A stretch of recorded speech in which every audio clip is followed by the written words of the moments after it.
North east Delhi का ये क्षेत्र है, मुस्लिम बहुल ये इलाका है, जहां पर बुरके में वोटिंग को लेकर कुछ बवाल मचा कि फर्जी वोटिंग की जा रही है। बीजेपी कार्यकर्ताओं की तरफ से ये सवाल उठा और उसके बाद से वहां पर सुरक्षा बलों की मौजूदगी बढ़ी है, जिसके बाद हम देख रहे हैं कि अब जो हिमांशु के पीछे, मतलब एक तरफ जो तस्वीरें हम आपको दिखा रहे हैं वो तस्वीरें उस समय हंगामे की, और दूसरी तरफ हिमांशु के पीछे की अब की तस्वीरें, जहां पर अब आपको मीडियाकर्मी और पुलिसकर्मी तो दिख रहे हैं, लेकिन आमतौर पर व्यवस्थित लाइनें जरूर वहां पर दिख रही हैं। मुस्लिम बहुल इलाके ये सीटें जहां पर जो पूरा मुकाबला इस समय चुनावी दिख रहा है, उसमें सही बात यह है कि कम से कम अब जाकर शांति है। लेकिन इसके साथ ही हिमांशु, हम ये भी देख रहे हैं कि लोगों के बीच थोड़ा सा एक तरह से होता है ना कि चुनाव के दिन अगर हंगामा हो जाए तो सब अपने अपने पक्षों के लिए फिर जुट जाते हैं वहां पर।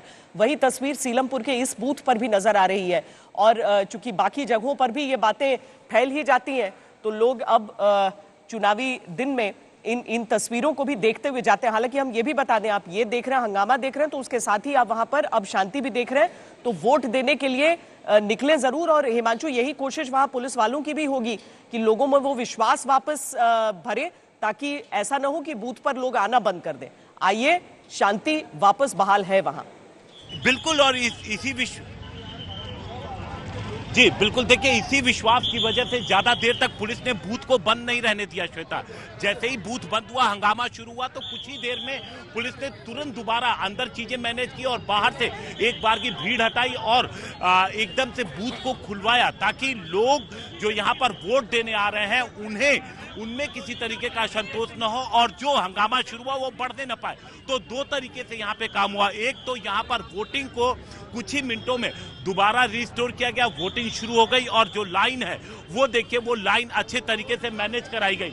आप देखिए दूर तक, देखिए आप महिला पुलिसकर्मी को देखेंगी तो वो दूर भी जाकर के, जो लोग लाइन में लगेंगे आगे जाकर के किसी तरीके की कोई कंफ्यूजन ना, तो दूर वो जाकर के चेक कर रही है। और साथ ही साथ ये भी बताया जा रहा है कि भाई आपको मोबाइल फोन या इलेक्ट्रॉनिक गैजेट्स वगैरह अपने साथ नहीं रखने हैं। यही स्थिति दूसरी तरफ है, आपको हम अगर दिखाएं दूसरी तरफ, तो दूसरी तरफ भी लाइन इसी तरीके से है। अब पुलिस ने इसको मेंटेन कर लिया। अब आप देखिए यहाँ पर लोगों की लाइन दिखेगी, साथ साथ आप देखिए यहाँ पे पुलिस अधिकारी हैं, पीछे आपको पुलिस के अधिकारी नजर आएंगे। तो तमाम तरीके से इस पूरे इलाके को सिक्योर कर लिया गया और लोगों की भीड़ न जुटे, क्योंकि यहाँ पर जब मैं आया श्वेता, उस वक्त अच्छी खासी लोगों की भीड़ थी, लेकिन उन सबको यहाँ से हटाया गया। खास तौर से जिन लोगों के वोट यहाँ पर नहीं थे उन सबको यहाँ से हटाया गया, तुरंत हटाया गया।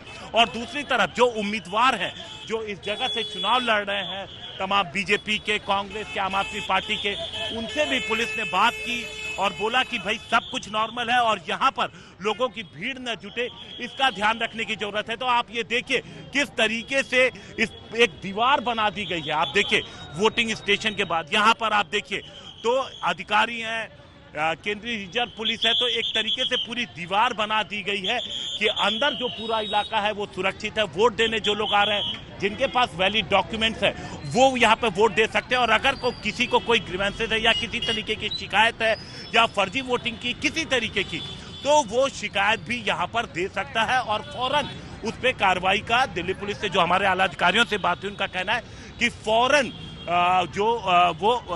उस पर कार्रवाई करेंगे। तो यहाँ पर देखिए एक जो लंबी लाइन लगी हुई है, हम कुछ लोगों से श्वेता यहाँ पर बात अगर करने की कोशिश करें, देखिए अगर कोई तैयार होता है, क्या आप लोग बात करेंगे? कर लो सर बात, बच्चा ही रो रहा है हमारा, तो बच्चा ही रो रहा है, ये बात करने देगा। कितनी देर हो गई? काफी देर हो गई। काफी देर हो गई, तो हंगामे की वजह से ही देर हुई ना? जी, भीड़ हो रही है ना बहुत ज्यादा। हाँ, तो जानी पाए। देखिए लोगों को बस अब ऐसी कोई शिकायत फिलहाल जो लाइन में उनको है कि भाई भीड़ हो गई है ज्यादा और थोड़ी देर तक बंद भी रहा था। तो फिलहाल हम कह सकते हैं श्वेता कि ये जो पूरा जो माहौल है वो शांत हो चुका है, स्थिति पूरी तरीके से पुलिस के कंट्रोल में है और साथ ही साथ पुलिस का कहना है कि जो शिकायत थी उस पर भी कार्रवाई की जा रही है। यहाँ पर आप देखिए महिला पुलिसकर्मी भी कोशिशों में लगी हुई। छोटे बच्चों के साथ आमतौर पर अगर आप रहते हैं या बुजुर्ग रहते हैं तो आप आगे जाकर वोट डाल सकते हैं, लेकिन कई चीज़ें हैं जो लोगों को कम भी पता रहती हैं। खैर, कोशिश की जा रही है कि जो लंबी लाइनें हैं उन्हें जल्द से जल्द नियंत्रण में लाया जा सके। आशुतोष जी, जिस तरह से ये पूरा एक बिटरली कॉन्टेस्टेड चुनाव रहे हैं, जहाँ पर तीनों पार्टियों की तरफ से एक तरह से कहें कि गड़बड़ियों के आरोप सामने लगाए गए हैं, उसमें छिटपुट घटनाएं जरूर, लेकिन नॉर्थ ईस्ट दिल्ली को चूंकि हम जब पुराने दंगों से याद करते हैं पिछले कुछ सालों पहले के, तो उसमें लगता है कि शांतिपूर्ण सारा चुनाव निपट जाए और इस तरह के मुद्दे न उठे। ठीक है, जिस तरीके से दिल्ली का चुनाव था, काफी बिल्कुल आपने सही कहा, बिटरली कंटेस्टेड चुनाव है आम आदमी पार्टी और कांग्रेस के, आम आदमी पार्टी और बीजेपी के बीच में। वैसे में इस तरीके की घटना होना बहुत स्वाभाविक है। अक्सर जब कंटेस्ट तगड़ा होता है तो दोनों पक्ष जो है अपनी तरफ से पूरी ताकत लगाने की कोशिश करते हैं, आरोप प्रत्यारोप भी उसमें होते रहते हैं। मुझे तो ज़्यादा उम्मीद थी कि आज शायद ज़्यादा हंगामा हो सकता है या ज़्यादा आरोपों और प्रत्यारोपों की खबरें आ सकती। जिस तरीके से सुबह आपने देखा आतिशी ने जिस तरीके से आके बोला, उससे लगा कि जरूर कुछ ना कुछ होगा, लेकिन अभी तक कम से कम काफ़ी शांतिपूर्वक मतदान हो रहा है। और ये छोटी मोटी घटना है, इसका कोई बहुत ज़्यादा मुझे लगता है कि कोई ऐसा नहीं कि रैम्पेंट है या पूरे दिल्ली के अंदर के, ऐसा तो नहीं, मुझे नहीं दिखाई पड़ रहा है। हालांकि जिस तरह से अब चीजें बदली हैं, जिस तरीके से चुनाव आयोग की तरफ से कार्रवाई रहती है, उसमें उम्मीद रहती है कि अब दिल्ली के खासकर अलग अलग बूथों पर बहुत सारे मॉडल बूथ भी बनते हैं, वहां पर लोग सुचारू रूप से आगे बढ़कर अपना वोट यहां पर डाल लें। हालांकि सौरभ भारद्वाज की तरफ से भी कुछ शिकायत की गई थी, ग्रेटर कैलाश से चुनाव वो लड़ रहे हैं, उनकी तरफ से भी शिकायत रही इन चुनावों को लेकर। आज भी अलग अलग जो नेता हैं वो इस तरह से आक्षेप कर रहे हैं।